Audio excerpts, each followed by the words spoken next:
everybody, this is the week's trend. So, when it comes to movies about movie making, that is one of my most favorite things that there is. I love, behind the, scene stuff and stuff like that. And one thing that always strikes me when it comes to these movies, like, The Player and State and Main and Showtime, which actually has a lot in common with this movie, is whatever movie or whatever TV show they're showing, them making, always seems to be the worst type of dumpster fire ever. It seems to be one of the worst things that ever has been created in the name of motion picture.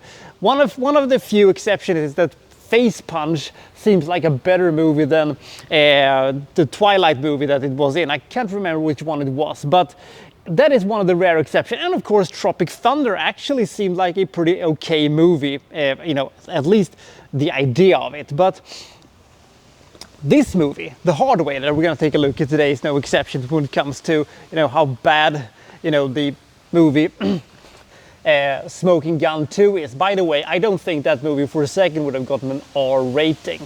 But the movie The Hard Way, which we're going to take a look at today, has almost all the right tools to become an absolute monster classic and become one of the unsung, super movies of the early 90s, but it was not meant to be for a couple of reasons. Let's find out why, shall we? This is The Hard Way.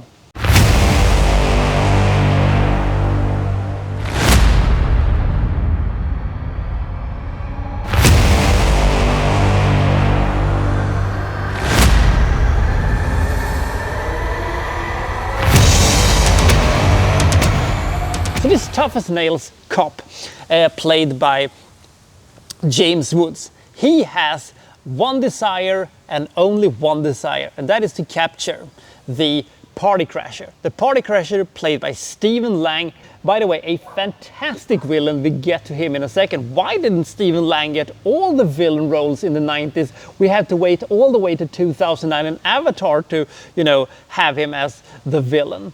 By the way, so he calls, 911 and tells them where he's going to show up and kill somebody at a party. So we go and crash the party and kill somebody. Why he's doing this certain way, nobody knows, and nobody has been able to catch him. And James Woods' boss, played by Delroy Lindo, takes him off the case. You're off the case, and gives it to somebody else. And James Woods is not happy about this.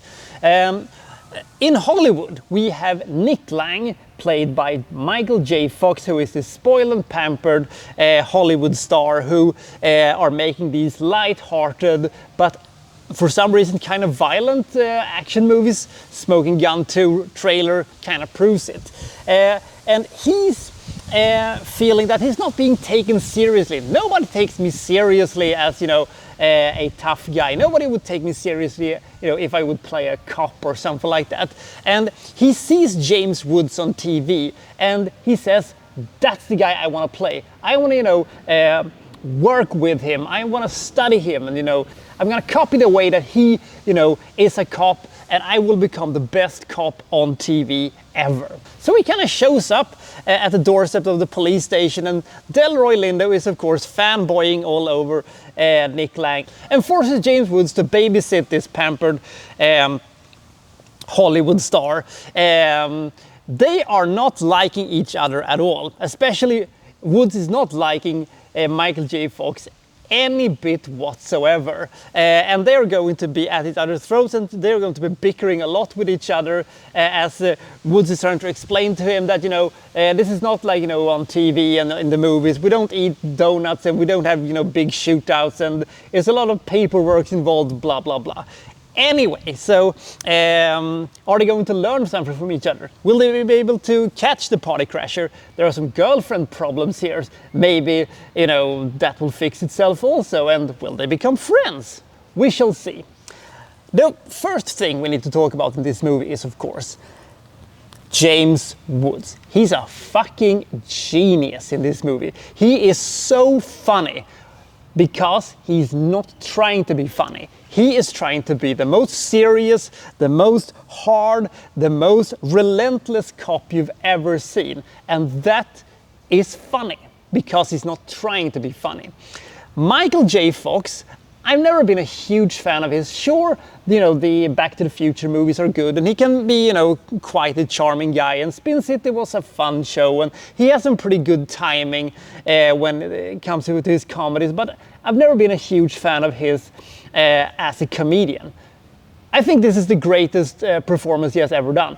It's so good, and it is so meta, basically, when it comes to Michael J. Fox. And together, they create absolute magic. And we have a fantastic villain in the form of Stephen Lang as the party crasher, especially when we find out more about his backstory and stuff like that.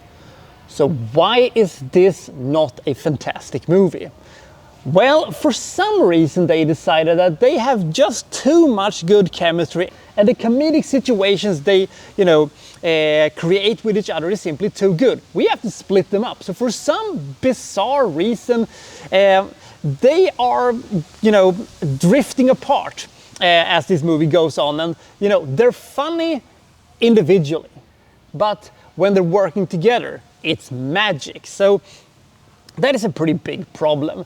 We also have the party crasher who is a little bit sidelined. He will show up later in the movie for the climax to, do some cool stuff and be pretty entertaining, but we should have had more of the party crasher. Another thing that this movie also I think could have done, which it didn't do, which also a decade after this Showtime did not do, was proving the point of the police officer, that police officing is not like you would see in the movies and not on TV and stuff like that, but it ended up being exactly as it is on TV and in the movies, because we need to have good action sequences, so the cops are ultimately proven wrong, which I always thought there would have been so much more fun if they just would have filed lots of papers and said, this is kind of boring, yeah, but we cracked the case, yeah, but it was boring. You could have done something like that, but it didn't. The movie is a little bit unfocused and a little bit too long, but this is an action comedy that really, really works on many levels. It could have worked as a straight comedy, and it could have worked as a very intense action movie. It can work both ways. We actually have some pretty decent and actually quite spectacular action sequences in this movie. Rob Cohen is, by the way, the second unit director, which is usually the people who are mostly involved with directing the action sequences, and as we all know, Rob Cohen would go on to make some pretty action-oriented movies over the years for the good and for the bad of it. But The Hard Way is a movie I do recommend you to see. Woods is fantastic. Michael J. Fox is great. Stephen Lang is great. Some of the writing is truly amazing, and the absolute disdain that Woods have for J. Fox is magnificent. It's difficult to figure out which is my favorite performance by Woods. Is it this? Is it Jack Crow from Vampires? Or is it Hades from Hercules? James Woods is such an underrated actor who has been in lots of movies, but it never feels like he was treated on the level that he should have been treated at. But on the other hand, that's not uncommon in Hollywood. So the script is good, the comedy is solid, the characters are interesting, and you are engaged in what's going to happen. It's just that sometimes they couldn't quite reach what they should have been able to reach. But this is a movie I do recommend you to see if you have never seen it, because it is a underrated movie that could have been a modern classic. It just didn't pan out the way it should have. Maybe they needed a rewrite or two, but the part in this movie that works, oh boy does it work. As I said, I love movies about movie making, and I love movies when actors can sort of make a little fun about themselves and stuff like that. So it has that going on for itself. So good work there. And the comedy that really works in this movie really works in this movie. And the action sequences that they present here is surprisingly good. My only gripe with this movie is the fact that this movie has all the tools for making a fantastic movie, one of the best movies of 1991, but instead it is one of the really good movies of 1991. I give this movie 66 points.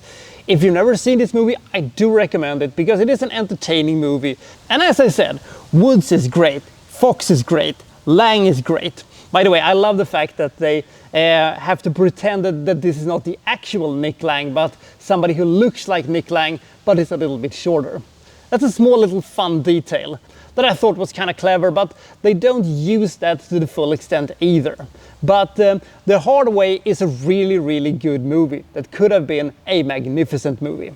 So which one is your favorite when it comes to, you know, movies about movie making and, you know, breaking the fourth wall with these kind of, you know, movies within movies kind of a things? Comment below and I'll see you next time from, well, so and so reviewing, well, such and such. Thank you for watching. Thank you very much.